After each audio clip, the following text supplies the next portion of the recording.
সিংহ রাশির ক্ষেত্রে সূর্য হচ্ছে রাশির অধিপতি। দেবগুরু বৃহস্পতির সাথে লাভের ঘরে অবস্থান করছিল। এবার 16ই জুলাই 2025 রাশি পরিবর্তন করে প্রবেশ করবে হচ্ছে দ্বাদশ ঘর কর্কট রাশিতে। তো সূর্যদেবের কী প্রভাব পড়বে এই সিংহ রাশির উপর?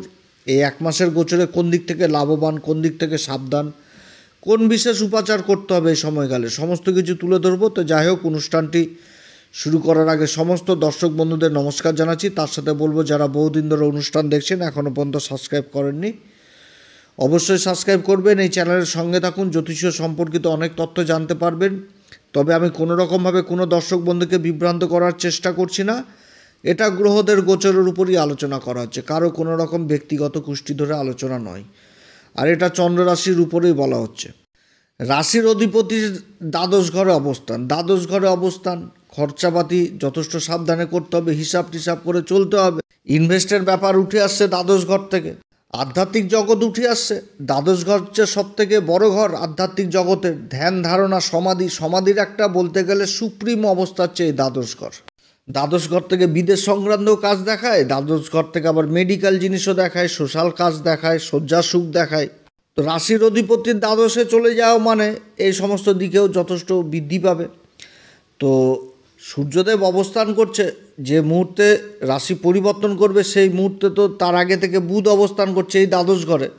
এবং বুধ এখানটাতে আগস্ট মাসের 30 তারিখ পর্যন্ত থাকবে। তার মধ্যে বুধ আবার বক্রিয় হবে। তো সূর্য আর বুধের জুতিতে বুধাদিত্য যোগ তৈরি হচ্ছে। এই যোগটাও তো একটা ভালো প্রভাব দিবে এই সিংহ রাশির ক্ষেত্রে। কারণ বুধ হচ্ছে সিংহ রাশির ক্ষেত্রে যেরকম দ্বিতীয় ঘর ধন সম্পত্তির ঘর, সেরকম তো লাভের ঘর। এই দুটি ঘরের অধিপতি দ্বাদশ ঘরে অবস্থান করছে এবং নিজের নক্ষত্রেই বর্তমানে অবস্থান করছে। তাহলে বিদেশ সংক্রান্ত কাজগুলো তো যথেষ্ট ভালো হবে। রাশির অধিপতি ধন সম্পত্তির ঘরের অধিপতি এবং লাভের ঘরের অধিপতির সাথে জুতি তৈরি করছে দ্বাদশ ঘরে। তো অনেক দিক থেকেও আবার ভালো জিনিস উঠে আসছে। কোর্ট কেস মোকদ্দমায় যারা বহুদিন ধরে ফেসেছিলেন সেই জায়গাগুলো নর্মাল হবে বা সেইগুলোতে জিতার সম্ভাবনা থাকবে। এবং যেগুলো বিশেষ করে সরকারি ক্ষেত্রে, যে সরকারের পক্ষে যে কোর্ট কেসগুলো লড়াই হচ্ছে নিজের প্রাপ্যর জন্য, সরকার দিচ্ছে না, সেই জায়গাটাতেও যথেষ্ট ভালো রেজাল্ট করবে এই বুধাদিত্য যোগ এই সিংহ রাশির ক্ষেত্রে। সবই যে খারাপ হবে সেটাও না। আবার সিংহ রাশির শনির বর্তমানে ঢাইয়াও চলছে। সংঘর্ষ অবশ্যই থাকবে জীবনে, সংঘর্ষও থাকবে, সফলতাও থাকবে। দেবগুরু বৃহস্পতি লাভের ঘরে অবস্থান করছে।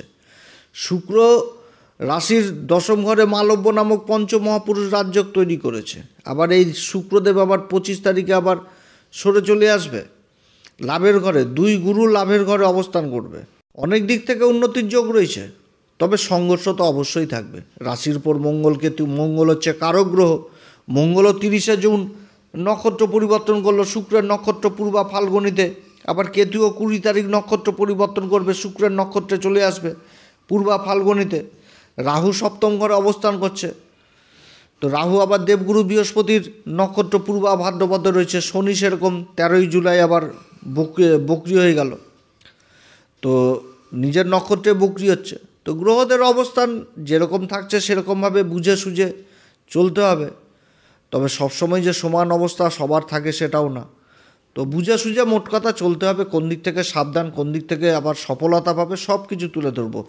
তো সূর্যদেব তার এই পরিবর্তনটি 3টি নক্ষত্রের উপর দিয়ে করবে। 3টি নক্ষত্র বলতে পুনর্বসু নক্ষত্র, পুষ্যা নক্ষত্র, অশ্লেষা নক্ষত্র। পুনর্বসু নক্ষত্রে 16ই জুলাই থেকে 19শে জুলাই পর্যন্ত থাকবে। পুনর্বসু নক্ষত্র হচ্ছে দেবগুরু বৃহস্পতির নক্ষত্র। দেবগুরু বৃহস্পতি লাভের ঘরে অবস্থান করছে। পুনর্বসু নক্ষত্রের অধিপতি দেবতা হচ্ছে অদিতি। অদিতি হচ্ছে কে? সূর্যদেবের মাতা। পুনর্বসু নক্ষত্রের সিম্বল হচ্ছে ধনুষবাণ। তাহলে এই সময় কিন্তু একটা লক্ষ্যভেদ জিনিসটাকে বুঝাচ্ছে। যারা বিদেশ সংক্রান্ত কাজে বহুদিন ধরে আটকে গেছিলেন সেই জায়গাতে লক্ষ্যভেদ হবে। কাগজপত্র যাদের সমাধান হচ্ছিল না, বা পাসপোর্টজনিত সমস্যা, বা ভিসাজনিত সমস্যা, গ্রিন কার্ডজনিত সমস্যা, এইগুলো হচ্ছিল, এগুলো থেকে ভালো মুক্ত হবে এক কথায়। আবার ইম্পোর্ট এক্সপোর্টের কাজের সাথে যারা যুক্ত রয়েছেন সেই কাজগুলো যথেষ্ট ভালো হবে। কোর্ট কেস মোকদ্দমায় যাদের ঝুলছিলেন বহুদিন ধরে সেই জায়গা থেকে নিস্তার পাবে।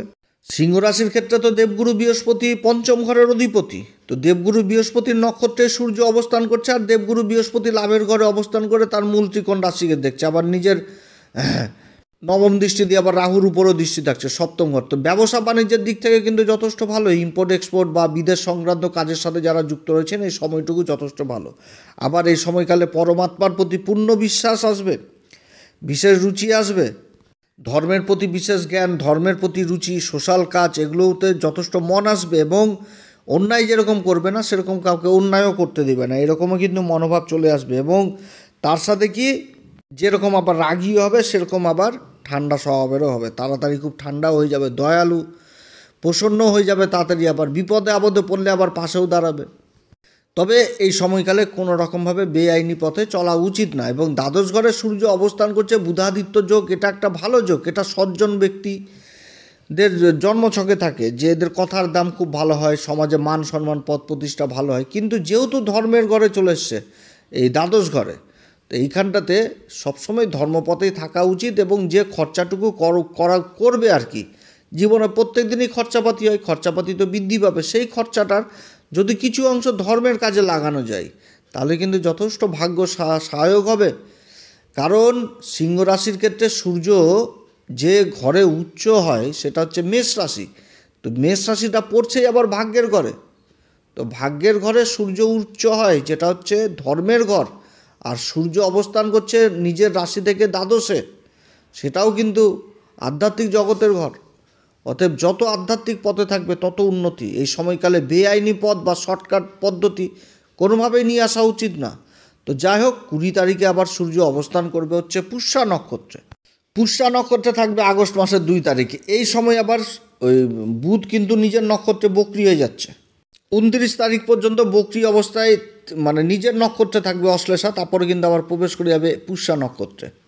এই সময়ও কিন্তু নিজের কাজকর্ম যথেষ্ট ভালো হবে, বিদেশ সংক্রান্ত কাজগুলো যথেষ্ট ভালো হবে। কিন্তু পার্টনারশিপে যারা কাজ করছেন তাদের মধ্যে কিন্তু অশান্তি, বিবাদ, ছোট ছোট কথাতে অশান্তি, এই সমস্ত জিনিস কিন্তু হওয়ার সম্ভাবনা থাকছে।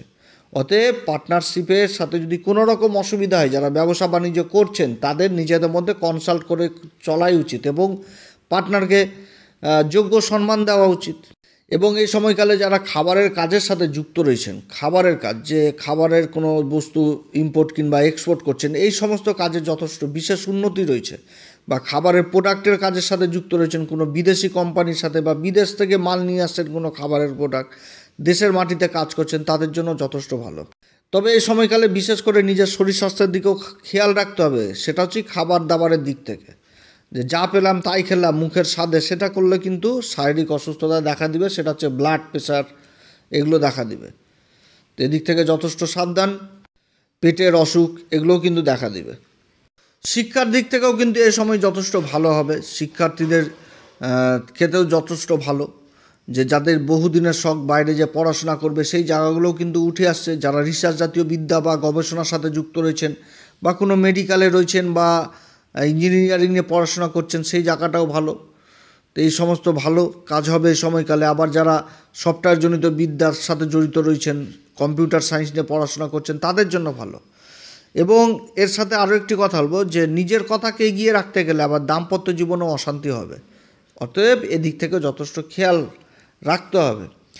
এরপরে আগস্ট মাসের 3 তারিখে এই সূর্যদেব চলে আসবে অশ্লেষা নক্ষত্রে এবং 16ই আগস্ট পর্যন্ত থাকবে। তারপর তো আবার রাশি পরিবর্তন হয়ে যাবে সূর্যের। তো অশ্লেষা নক্ষত্রের অধিপতি হচ্ছে বুধ। বুধের সাথেই আবার এখানটাতে জুতিটা তৈরি হয়েছে। তবে বুধ কিন্তু এই সময় শনির নক্ষত্রে থাকবে, পুষ্যা নক্ষত্রে থাকবে।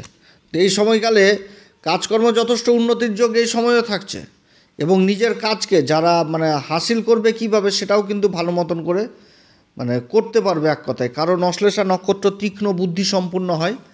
এবং তার সাথে যারা বহুদিন ধরে কোর্ট কেস মোকদ্দমায় ঝুলছেন, এই সমস্ত কাজগুলো ভালো হবে। তবে সন্দেহ জিনিসটা কিন্তু থাকবে এই সময়কালে। যারা কথাবাচক হিসাবে কাজ করছেন সেই কাজগুলো যথেষ্ট ভালো হবে। এই নক্ষত্রও কিন্তু ভালো জিনিস হবে, সেটা বলতে ধর্মের প্রতি রুচি, ধর্মের প্রতি অশেষ বিশ্বাস, এগুলো কিন্তু জন্মাবে, থাকবে এই সময়কালে। এই সিংহ রাশির ক্ষেত্রে সোশ্যাল কাজের দিকে যথেষ্ট মনোযোগী হবে। ব্যবসা বাণিজ্য কাজকর্ম যথেষ্ট ভালো হবে ধর্মের পথে যদি থাকে। তবে দাম্পত্য জীবন অতটা ভালো যায় না অশ্লেষা নক্ষত্রে। একটা মনোমালিন্যর পরিবেশ থাকে, একে অপরকে বুঝতে চায় না। আর যদি বুঝে নেয় তাহলে আবার খুব ভালো এই অশ্লেষা নক্ষত্র। তবে এখানটা তো বিদেশ সংক্রান্ত কাজগুলো যথেষ্ট ভালো হবে, বিদেশ সংক্রান্ত কাজে যথেষ্ট উন্নতির যোগ রয়েছে এই অশ্লেষা নক্ষত্রে। এবং এই সময়কালে নিজের শরীর স্বাস্থ্যের দিকেও কিন্তু যথেষ্ট খেয়াল রাখতে হবে। মাইগ্রেন, চোখের এই সমস্ত অসুখ বিসুখ যাদের রয়েছে এগুলো কিন্তু বৃদ্ধি পাওয়ার সম্ভাবনা থাকছে। ত্বকজনিত সমস্যা এগুলো কিন্তু হওয়ার সম্ভাবনা থাকছে, এদিকে সাবধান। এই সময়কালে কোন উপাচার করবে? প্রত্যেকদিন হনুমান চল্লিশা, বজ্রংবাণ, শ্রীরাম সীতার প্রণাম মন্ত্র সহকারে পাঠ করবেন। যারা গুরুর দীক্ষা নেননি অবশ্যই গুরুর দীক্ষা নেবেন এবং তার সাথে সূর্যদেবকে প্রত্যেকদিন অর্ঘ্য দেবেন। পিতার আশীর্বাদ, পিতা মাতা উভয়ের আশীর্বাদ নিয়েই যে কোনো কর্ম করা উচিত। পিতার দিকে বিশেষ খেয়াল রাখা উচিত। পিতাকে কোনো রকমভাবে অসম্মান করা উচিত না, তাহলে যথেষ্ট ভালো ফল পাওয়া যাবে। তো যাই হোক, অনেক কথা আলোচনা করলাম সিংহ রাশির সম্পর্কে। যদি এই পরামর্শ সত্যিই ভালো লাগে তাহলে অবশ্যই আমাদের এই অ্যাস্ট্রো এসএম বাংলা চ্যানেলকে লাইক করবেন, সাবস্ক্রাইব করবেন। পরবর্তী সময়ে আরও অনেক ভিডিও আপলোড দেওয়া হবে। যারা জ্যোতিষী সংক্রান্ত বিষয়কে ভালোবাসেন, গুরুত্ব দেন, আশা করছি তারা বিশেষভাবে উপকৃত হবেন। এরপরে আবার আসবে একটি নতুন পর্ব নিয়ে। নমস্কার, ধন্যবাদ।